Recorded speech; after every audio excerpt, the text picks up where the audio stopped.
WCBI News at 10 starts now.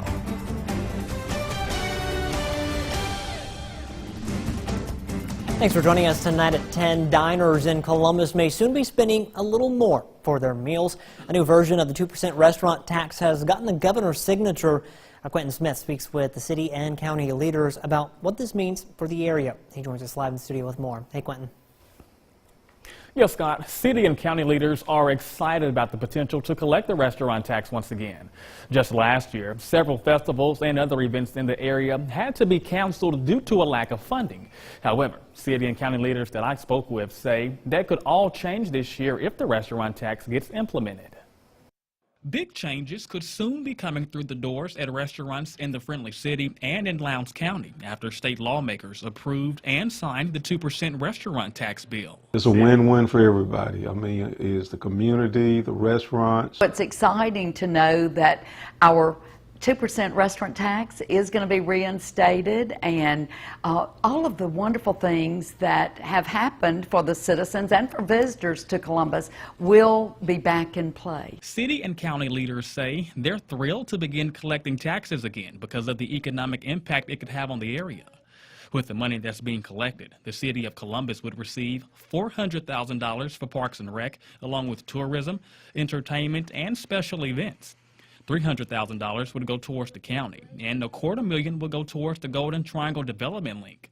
The rest of the money that's raised would go towards the Columbus Lowndes Convention and Visitors Bureau. Our plans from the city standpoint is to do a GO bond, and with the GO bond is that we can do the first phase of Probst Park and also complete the second phase of the amphitheater. That money is used in a way that brings more people back to the city and county, whether it's through fishing tournaments, festival, or a host of ideas. Now, despite state lawmakers' approval and the governor's signature, one thing that could potentially block this tax is a citizens' referendum. If there is no opposition, meaning that someone would have to get a petition with 2,000 signatures to force it to a ballot, and I just haven't seen that happen in politics around here. However, community leaders say they're hopeful that everything will come into fruition. I'm thrilled to put everything to bed as far as the controversy over are we going to have the restaurant tax again. So it is going to be reinstated, and we're very, very grateful. Now, I do want to point out the legislation only affects restaurants with sales of over $100,000 a year. If there's not a referendum, the restaurant tax would go into effect in March. Scott? All right, thank you very much, Quentin. Well, one of the topics President Donald Trump touched on in his State of the Union address last night was criminal justice reform. There's a similar work being done here in Mississippi. Courtney Jackson explains how it's progressing. Criminal justice reforms include more than a one-and-done kind of fix. Both the House and Senate bills have several proposed changes, so let's hit the high points. First, they want to use more problem-solving or intervention courts. Think drug courts in the way that some offenders get alternative sentencing to address their addictions outside the prison. These bills would use the same format for other offenders. Allow individuals who maybe have come in contact with the court because really of a mental illness and not so much criminal activity, so that we don't have them sitting in a jail cell somewhere when really what they need is their medication and their counselors. So trying to divert them. The next goal is to help former inmates get back to work. Most part it addresses the reentry component, getting the offender released back into society and get them to be productive citizens again. That's the basis of it. As part of that, they're hoping to expand options to get records cleared. The bills would let nonviolent offenders get one conviction expunged. At the end of the day, the taxpayers are the ones that happen to foot the bill when we incarcerate somebody. And so we're just trying to make it, less burdensome on the taxpayer and help that person that committed a crime. Let them know that, hey, we forgive you. We welcome you back to society. The reforms have bipartisan support, but some think they could be improved. These are progressive baby steps. However, it doesn't go far enough as it relates to reviving the whole individual as they are trying to reform. The bills don't restore voting rights to individuals who've completed their sentences. Courtney Jackson, WCBI News. Time now to get a first look at our forecast with Chief Meteorologist Keith Gibson. Hey there, Keith. Scott, it is very balmy at 10:06, 70 in Columbus. Extremely warm for this time of year, especially at this time of night. Upper 60s to around 70, still breezy. Clouds will fill back in later on tonight. All of the rain right now is to our northwest. That's where it's going to be.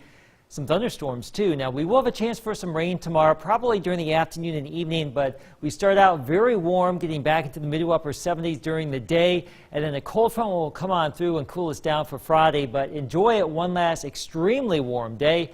Your full forecast, Scott, in just a few minutes. School districts across the state are facing teacher shortages. Pay for educators in Mississippi is among the lowest in the Southeast. Lawmakers are working to address the problem, while district leaders say any little bit helps. Our Stephanie Poole has the story. Legislators in Jackson are considering a bill to boost the starting salary for teachers across the state. It would increase the starting salary for educators by $1,000 over 2 years. That's $500 a year. I wish they could raise the teachers $5,000 a year, give them a substantial jump where it could be realized, but our teachers appreciate anything that they get, and hopefully things will get better. The economy is picking up across the nation, and hopefully we'll see that reflected in the investment in education. Lowndes County School Superintendent Lynn Wright is thankful lawmakers are trying to do something to help. However, with enrollment down in education programs at the state's major universities, it will take time to fill the teacher shortage the state faces. A lot of teachers have second jobs, so this will definitely help.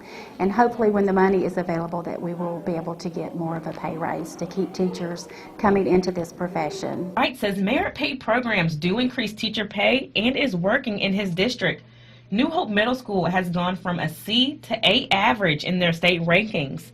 Now teachers will see a boost in their bank account. The state is set up like a merit pay system, and they pay bonuses to the district, that the district has a committee at each school, and if the school is showing progress and showing growth, then those teachers are awarded with a bonus, and it may be anywhere from $500 up to $1,500, $1,600 if they show the growth, such as if they were to move up a letter grade. Reporting in Lowndes County, Stephanie Poole, WCBI News. Wright says Lowndes County is not facing the teacher shortage that many others in the state are facing. Recording is a whoop whoop on 3. 1, 2, 3. Whoop whoop! That's the sound of success in Taylor Hollis's class, and our Educator of the Week says it works every time. Right now, her Eupora Elementary students are in the middle of solving long-digit addition and subtraction problems. Hollis says a daily review keeps their minds fresh, and it helps the lessons stick. You know, when you go from K4 to 3rd and 4th, you're like, wow, they can open their ketchup packets. They can tie their shoes. They still need me a little bit, but then they don't need me a little bit, you know? So I get to be like a mommy figure, but then I still get to be like that strong teacher, and we still get to learn, and we get to challenge, and we get to make moves every day. To see your favorite teacher in the spotlight, just visit WCBI.com. A great sunset over the 10 time this evening. A great evening to be out and about. Hopefully you enjoy the warm weather. This is our time lapse from Louisville, Mississippi today. Fast moving clouds, a pretty nice day, warm and a little bit humid for this time of year. Your full forecast.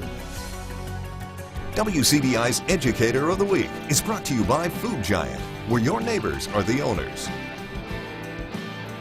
WCBI First Alert AccuWeather Forecast with Chief Meteorologist Keith Gibson. Spring fever right now, flowers popping up. Check out the daffodils here around the area. I have some of these in my front yard and my backyard. They're not blooming yet, but some of you have the blooms. These warm temperatures really allowing things to pop a little bit earlier. Look at these highs today, upper 70s rather, and low 80s across the board. Louisiana, Mississippi, Alabama. New record highs for today. We will be in that ballpark tomorrow.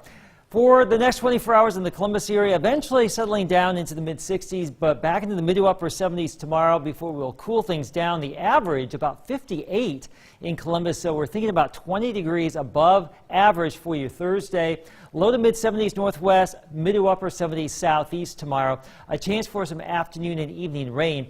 Check it out, our afternoon time lapse from Durham's Pharmacy. in West Alabama right there. You can see the fast-moving clouds, the setting sun, a warm and breezy day for us. No rain in our area right now. Let's do a little radar tour. There has been some heavier rain and some storms here in West Tennessee and Arkansas. And you can see over the last 24 hours a little swath of 1 to 3 inches of rain just along I-40. Most of the rain now shifting to the north. There's an ice storm brewing up here across eastern Kansas. And look at all these winter weather advisories, the ice storm warning, a blizzard warning here across the northern plains, a big swath of winter weather. That is not coming our way. Now, we will be pushing 80 degrees tomorrow. A strong cold front moves on through.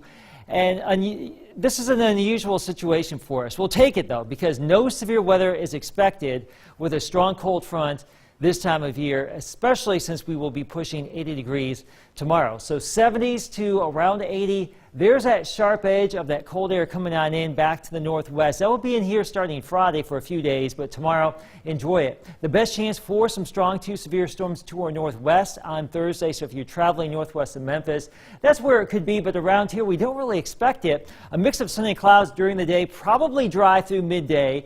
There's the front, and there's the opportunity for a little bit of rain tomorrow afternoon and evening. We'll clear it out as high pressure comes on in. Cooler on Friday. Some clouds will linger, but we're looking at temperatures getting back down into the 40s here, below freezing Friday night, 48 Saturday, 56 Sunday, a chance for some showers, a better chance for some rain with some 60s early next week, so a bit of a temperature roller coaster ride.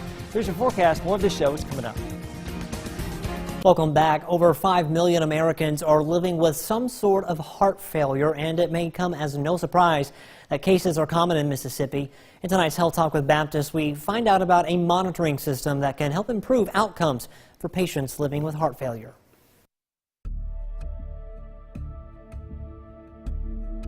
Hi, I'm Dr. John King, interventional cardiologist and member of the cardiology team here at Baptist Memorial Hospital Golden Triangle. Tonight, I want to talk to you about the Abbott CardioMEMS heart failure system. When the heart is unable to pump enough blood to meet the body's demands, blood pressure within the heart is elevated and can lead to heart failure. Significant heart failure progression over a period of days is known as acute decompensation and frequently leads to hospitalization. The CardioMEMS heart failure system is the only FDA-approved monitoring device that has been proven to reduce hospital admissions and improve quality of life in certain heart failure patients who have been hospitalized in the past 12 months.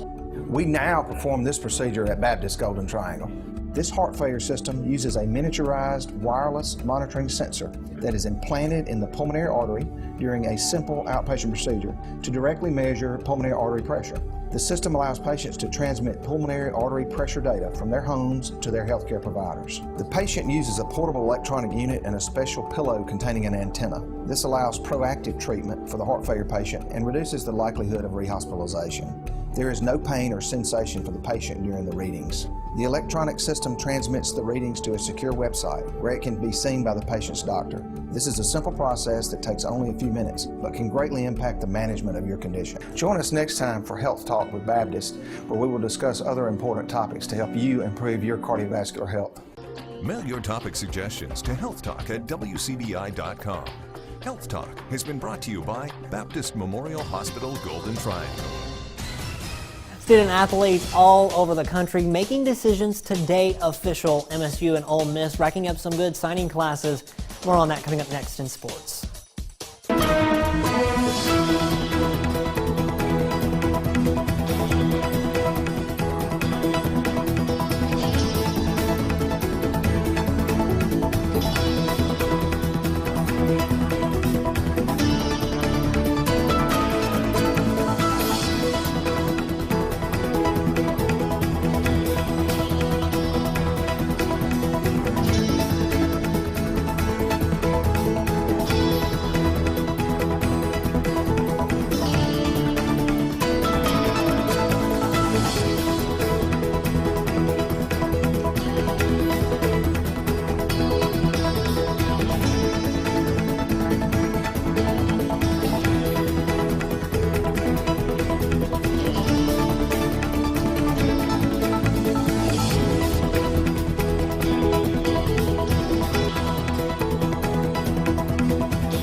Sports with Courtney Robb.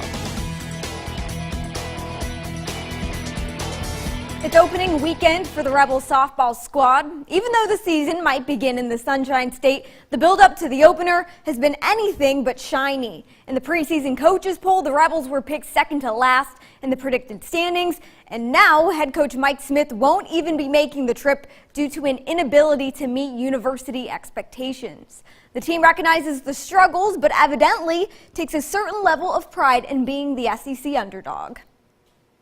I think just being an underdog, sometimes you just play a little bit looser. You don't have so much pressure on you that you have to win. Not that you have to win, that you have to prove something. I mean, you're just trying to prove people wrong and kind of have a little fire when you play. We were kind of disappointed about how low we are, but you know, we can only go up from here. And I feel like that's going to help us along the way too, just knowing that we're not always at the top, that we're going to be the underdogs again this year. So I feel like that's going to help us too.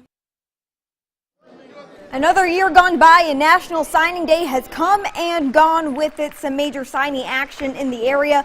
Louisville with 13 signings, Starkville with 14 today.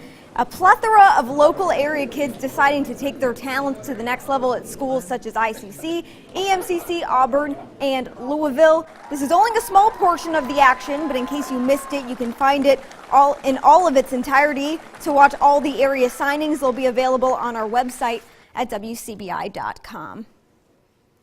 And of course, National Signing Day wouldn't be complete if the rosters of Mississippi State and Ole Miss aren't stacked. Both MSU and Ole Miss finishing out the day with top 25 recruiting classes.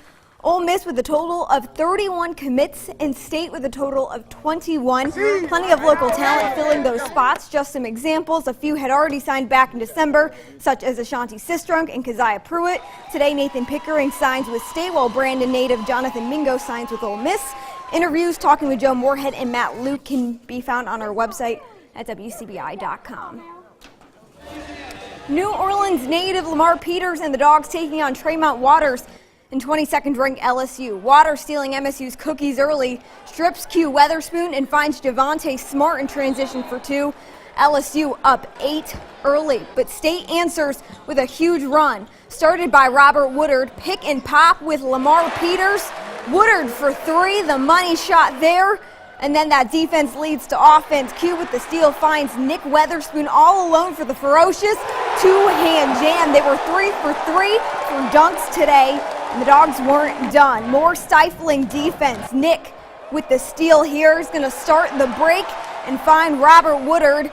Finishes the contact. It'd be a 17 unanswered run from MSU and has them leading by 9. The Tigers would answer back. Smart drives baseline, tap by Peters and drains the floater. LSU would tie it up late in the first. The Bulldogs would finish strong. Eric Holman in the post. A nice kick out to Tyson Carter for 3. The knockdown triple is going to be good there. Some great defense continuing for the Dogs. Robert Woodard says no sir, meeting Emmett Williams at the rim for the rejection. And then with just 6 seconds left for MSU, leave it to Clutch Q. He's going to drain it at the top of the key, the 3 ball at the buzzer. MSU would be up 8 at the break. They would tie it up to go into overtime at 83, but State would come out with the win in this one with a final of, LSU comes out with the win in this one with a final of 92-88. A struggle, but they had too many players fouling out, and they were just unable to hang on against the ranked Tigers. Well, Ole Miss, on the other hand, they did snap a losing streak. Ole Miss got the win over Texas A&M at home tonight with a final of 75-71. Bree and Tyree leading the way with 22 points and 4 rebounds. They shot 18 of 19 free throws, and 17 of those came in just the second half alone. They only shot 1 free throw in the first half. Their last win was against Arkansas on the 19th of January, and next up they'll play at Georgia on the 9th of February. That's it for sports. Your last look is coming up next. Stick with us. Time to play hooky tomorrow, Scott. Why do we have to come into work when it's so nice? Right, I know. At least we can come in the afternoon so we can enjoy the morning. We can enjoy the first part of the day. That's true. That's true. Yeah, so breezy and warm tomorrow, some afternoon rain into the evening, then much cooler on Friday. A short-lived cold snap Friday and Saturday. We will be below freezing. It looks like Friday night, but a quick rebound back to the 50s and 60s. Well, sounds good. Thanks, Steve. Thanks for watching, everyone. We'll see you back here tomorrow.